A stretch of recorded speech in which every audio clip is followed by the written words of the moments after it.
Salut ma famille, c'est Corinne Data, j'espère que vous allez bien. Alors j'ai remarqué quand on parlait des favoris pour cette CAN 2024, j'ai remarqué qu'on parlait souvent du Sénégal, de l'Égypte, de l'Algérie, du Maroc. Bref, on parle de beaucoup de nations, mais on a tendance souvent à oublier la Côte d'Ivoire. Ou même les fois où certains te mettent quand même la Côte d'Ivoire comme favori, et te disent bon, on va quand même mettre la Côte d'Ivoire en favori parce que c'est le pays organisateur.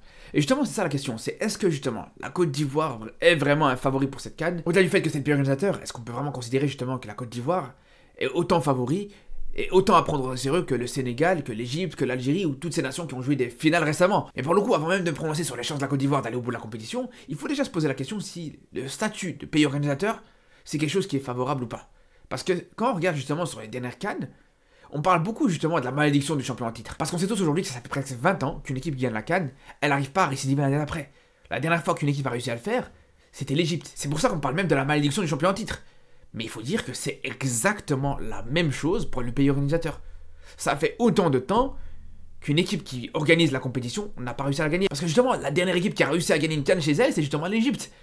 Autant ils ont réussi à faire ce doublé, mais autant ils ont réussi cet exploit, parce qu'aujourd'hui on peut considérer que c'est un exploit, vu que ça n'était plus réalisé depuis cette année-là, de gagner une CAN à domicile. C'est pour ça que je vous dis la vérité. Pour moi, le fait que la Côte d'Ivoire joue cette Coupe d'Afrique à domicile, c'est pas autant un avantage que ce qu'on pourrait croire. À partir du moment où on sait que ça fait presque 20 ans qu'une équipe a plus réussi à gagner une CAN à domicile, la dernière équipe qui a réussi à le faire, c'était l'Égypte de 2006.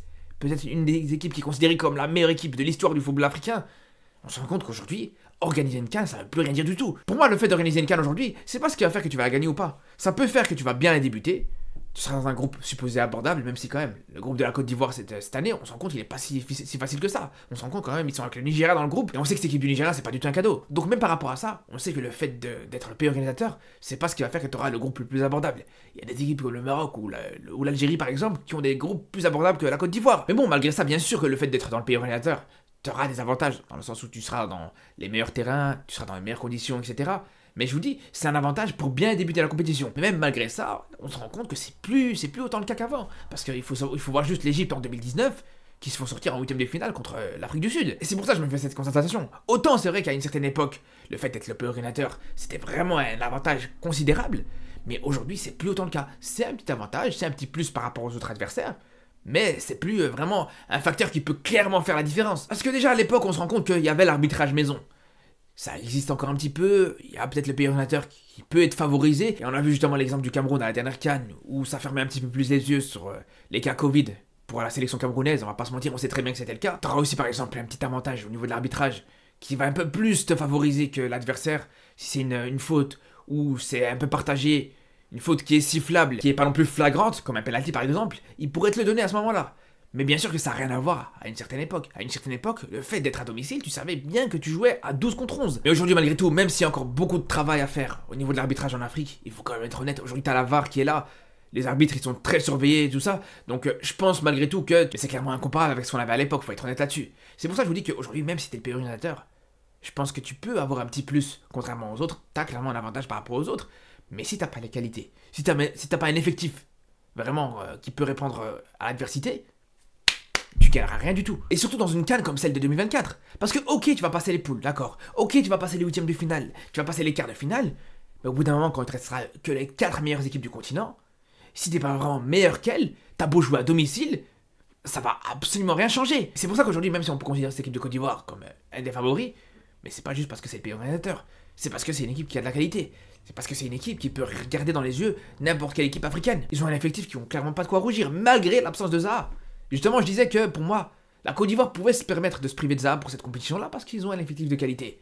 Et c'est pour ça que, pour moi, j'ai même considéré que cette équipe ivoirienne, au mois de novembre, pour moi, c'était l'équipe qui m'a le plus impressionné.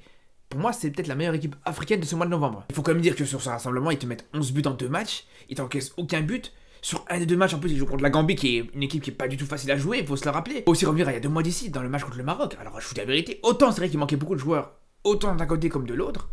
Mais ça n'empêche pas que du côté ivoirien, vraiment, t'as eu une domination, pour moi, qui était totale dans ce match. Quand on a vu justement qu'en fin de match, le but du Maroc, il est venu de manière presque miraculeuse, avec le pressing d'El Kaabi qui a provoqué justement une erreur dans la défense ivoirienne, on se rappelle que justement, le Maroc, sur la fin du match, il voulait absolument se contenter du match nul. Regragui l'a bien dit, avec la physionomie du match, le fait d'avoir fait un match nul là-bas, c'est presque un exploit.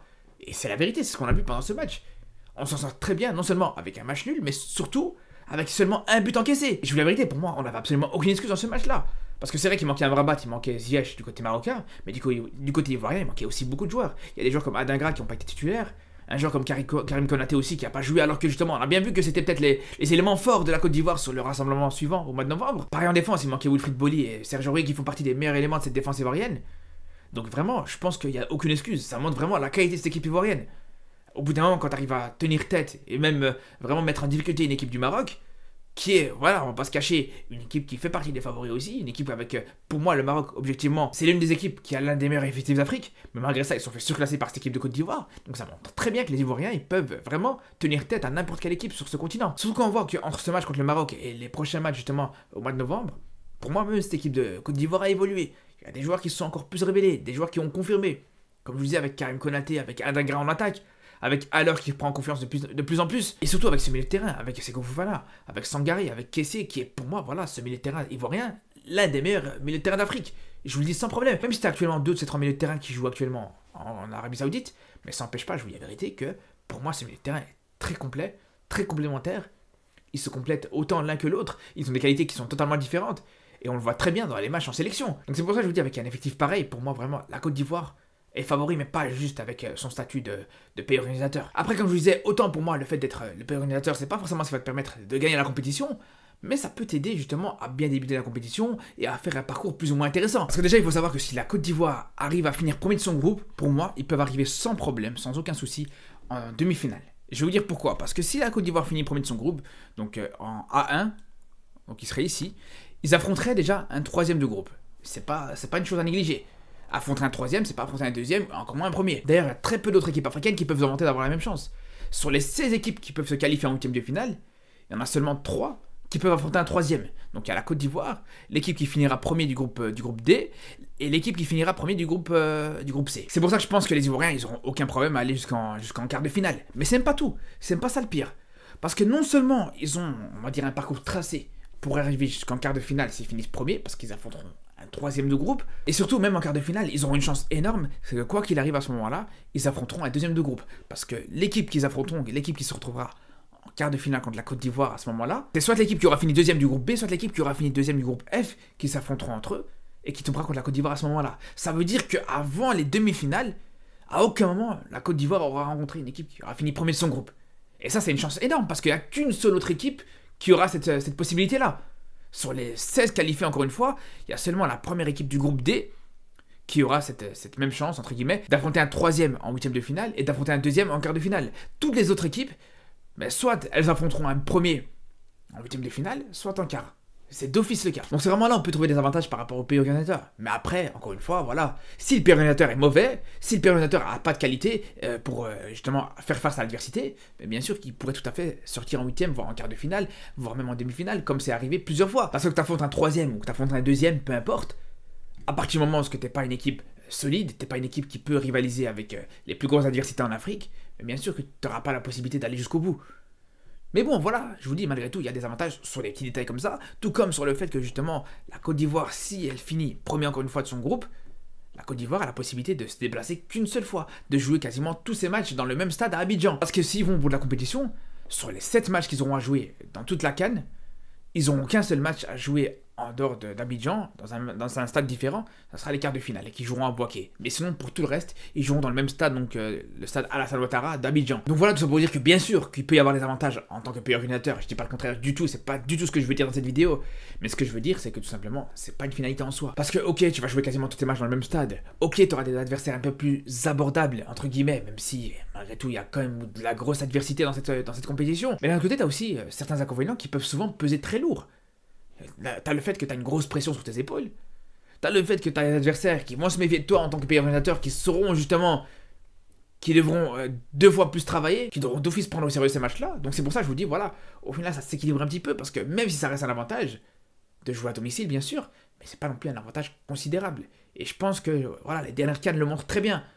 Pour moi, si maintenant, on sait que depuis 20 ans presque, plus aucune équipe africaine qui a réussi à gagner une CAN à domicile, je pense que c'est pas du tout un hasard. En tout cas, voilà, c'est mon point de vue là-dessus. Dites-moi ce que vous en pensez dans les commentaires. On aura l'occasion d'en parler ce soir en live sur Twitch, comme d'habitude, à partir de 21 h. Sur ce, je vous dis à demain pour une nouvelle vidéo sur le football africain, sur le football européen et sur l'actualité en général. Donc, je vous dis à très très vite et surtout d'ici là, prenez soin de vous.